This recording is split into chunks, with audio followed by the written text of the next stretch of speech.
بسم اللہ الرحمن الرحیم۔ دنیا کا سب سے خوبصورت پھول اپنوں کی محبت کا ہوتا ہے، اور اپنے وہ نہیں ہوتے جو خون کے رشتے میں ہوں۔ اپنا ہر وہ فرد ہے جسے آپ کا خیال اور احساس ہو۔ زندگی سے بے قدروں کو نکالنا مشکل ہوتا ہے، لیکن ناممکن نہیں۔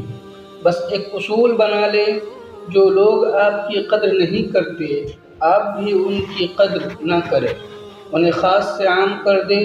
خوش رہنے کے لیے اتنا ہی کافی ہے۔ امام غزالی رحمۃ اللہ علیہ لکھتے ہیں، کسی کی پہچان علم سے نہیں ہوتی بلکہ ادب سے ہوتی ہے، کیونکہ علم تو ابلیس کے پاس بھی تھا لیکن وہ ادب سے محروم تھا۔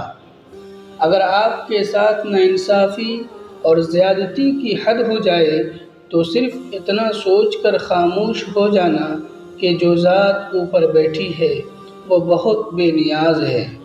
فجر کے وقت کوئی تکیہ پر سر رکھ کر سوتا ہے تو کوئی مصلی پر سر رکھ کر روتا ہے۔ سونے والے خوبصورت خواب دیکھتے ہیں اور رونے والے خوبصورت تقدیر پاتے ہیں۔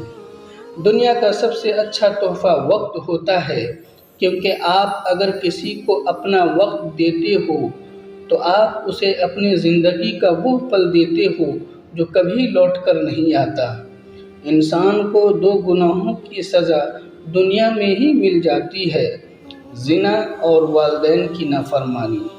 اللہ تعالی ہم تمام انسانوں کو اپنے والدین سے سچی محبت اور ان کی قدر کرنے کی توفیق عطا فرمائے اور زنا جیسی گناہوں سے حفاظت فرمائے، آمین۔ اسی طرح کی دینی و ایمانی باتیں سننے کے لیے ہمارے چینل کو ضرور سبسکرائب کریں۔